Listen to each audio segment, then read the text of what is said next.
そういえばこれ、学校の課題で作った建築模型なんですけれども、結構いい出来で満足してます。ちゃんとね、中も作ったんですよ。インテリア。こんな感じで。ちなみにスケールは50分の1ですね。こんな感じ。まあ小さい模型ですけど、結構いい感じにできました。結構気に入ってますね。10円玉とかと比べるとこんな感じのサイズ感ですね。中とかね、ちゃんと結構細かいところまで作り込んだんですよね。この木とかも、こういうなんか模型専用のこういうドライフラワー的なのが売ってて、これカットして貼っつけたっていう感じ。これがあるだけでだいぶ雰囲気変わるんですよね。めっちゃいい感じです。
まさかのベルトコンベヤ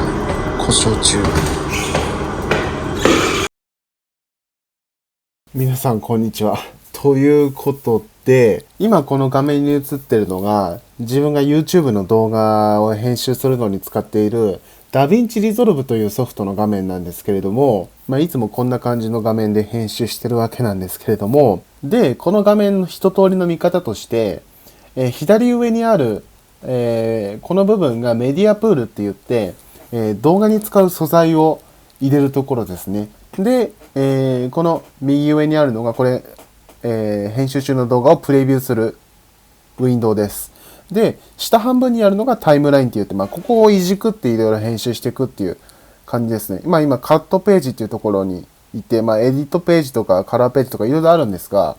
とりあえずこのカットページで、説明していくんですが、まずこのメディアプールに、動画を、動画の素材をこんな感じで、入れるわけなんですけれども、で、これをこう、タイムラインにドラッグして、タイムラインに素材を入れて、ここでこうやって編集していくっていう感じなんですけれども、これが、今はですね、これ順番、あれですね、順番通りというか、全部逆の順番になってるんですけど、これはいいとして、前までは、このメディアプールに取り込んだ時に、このクリップの順番がぐちゃぐちゃになってたんですよ。基本的に自分の動画は、時系列順に動画を、並べていくことがほとんどなんですよ。撮影する時も、時系列順に動画を並べることを想定して撮影しているので、例えばこう喋ってる時とかも、例えばこう喋ってる途中で動画を切って、次の動画からまたその途中から喋り始めるみたいなことがあったりとか、そういうことがあるので、基本的に撮影時から時系列順に並べることを想定して、やってるんですけれども、これが、このメディアプールに入れた時というか、このメディアプールからタイムラインに持ってきて、タイムラインでこの表示されてる時に結構クリップの順番がぐちゃぐちゃになってるんですよ。で、そうすると、その編集する前というか、開始直後に、このクリップを並べる作業というのを一番最初にやらないといけないんですよ。で、それが、この、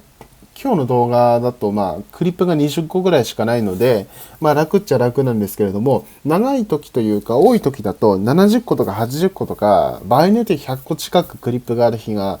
あったりとか、そういう動画だと、めちゃくちゃ大変なんですよね。その並べ替えだけで大変で、10分ぐらいかかるんですかね。長い時だと10分ぐらいかかって、平均でも5分ぐらいかかるんですよ。めちゃくちゃ細かかったりとか、これいつの動画だっけって一個一個再生しながらやんないといけなかったりとか、かなりの労力と時間を使ってたんですが、これを一発で時系列順に並べる方法を見つけたんですよ。で、やり方としては、メディアプールがこの左上にあるわけじゃないですか。メディアプールの上側、サーチと書いてある左側に、この4つのアイコンがあると思うんですよ。で、今、左から2番目のものが選択されていると思います。これは、サムネイル表示ですね。このクリップが今サムネイルで表示されていると思います。サムネイルの下に、ファイル名が書いてあるというような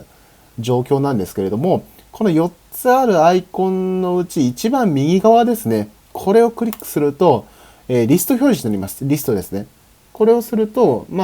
こんな感じで、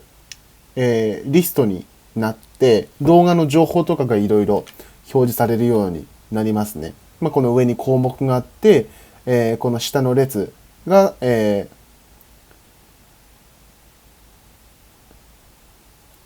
この列に、ここは、ファイル名とか、こんな感じで、いろいろな情報を見ることができるんですけど、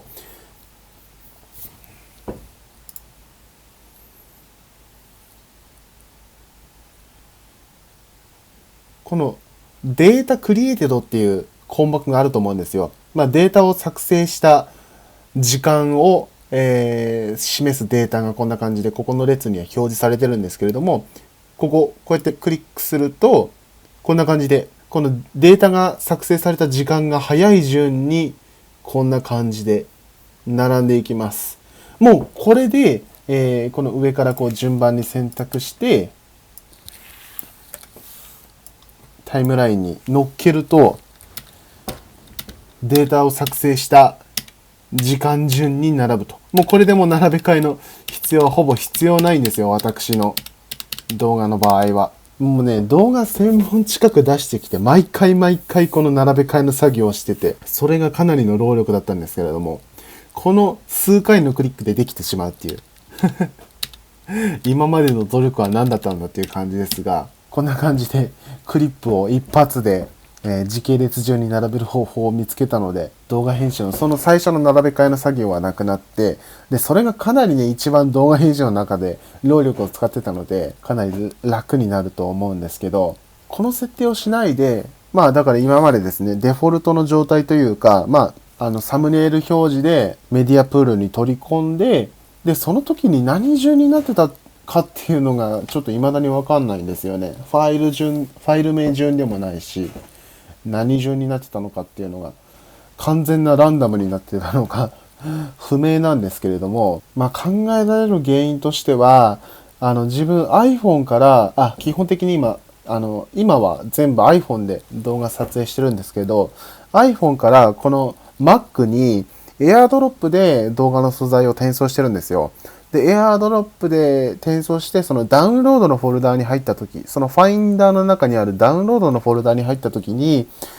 結構順番がぐちゃぐちゃになってたりとかするんじゃないかっていう、その AirDrop で転送してるせいなんじゃないかなとは思ったりもするんですけれども、ダウンロードのフォルダーにいろいろ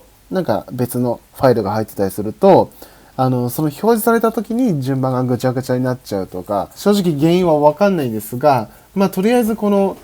時系列順に並べる方法が発見できたので、今後はかなり楽になると思います。これでね、結構